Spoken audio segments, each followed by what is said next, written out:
Hi. I'm Scott Clifton, and I'm doing my dance of joy. Guess who was not on the show today? Yep, the delusional psycho slut was absent.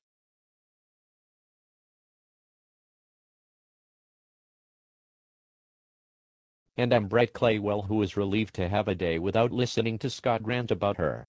Now on with recap of One Life to Live for Friday, May 8th, 2009. Today's Brett's on-screen sister was evilly delicious.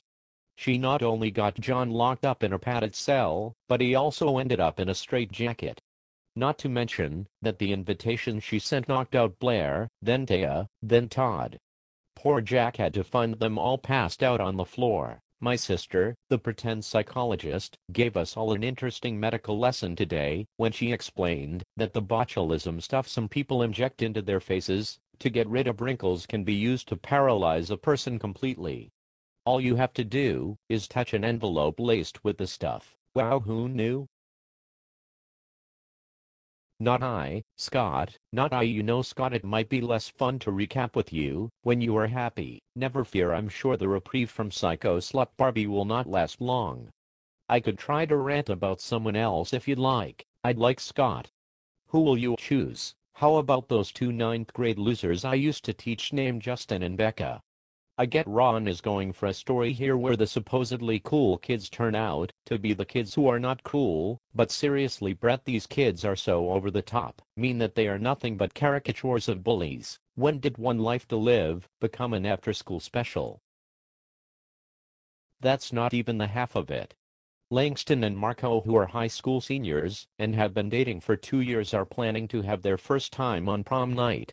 They have spent the last week talking about it, and by now they must have said condoms 7,400 times at least. We get it already. Use a condom.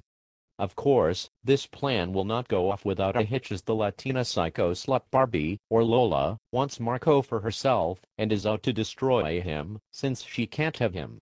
So today she told Dorian about Langston's plan, what is in the water in Landview, that there are not one, but two delusional psycho Barbies running around town scheming to get men who, in high school, were nice to them. I don't know, Brett, let's just hope it doesn't spread like the swine flu does. Have I mentioned how happy I am that Psycho Slut Barbie was off screen today? I didn't even have a blackout today. That's probably much healthier for you, Scott. Did you enjoy the scenes with Bo and Nora?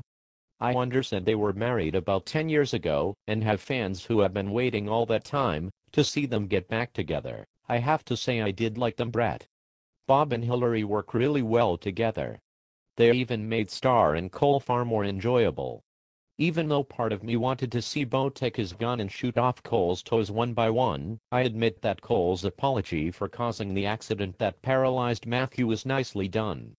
It's still not enough, but at least it was a real apology backed up by him being clean, for now. Bo and Nora showed some real human decency today when they managed to feel for Cole's situation with his baby despite what he did to theirs. They seem to be good peeps. Well, every soap needs a couple good peeps, no? Not if you ask the head writer at the show I used to be on. Well, that seems to be all we have for today's recap. I may need to sit out next week because you all will be seeing the scenes where I have to wear a G-string on air. It's better not to ask. Score 1 for Clifton. I have only had to strip down to a towel. So I will be here next week to help you remember why this is one life you do not want to live.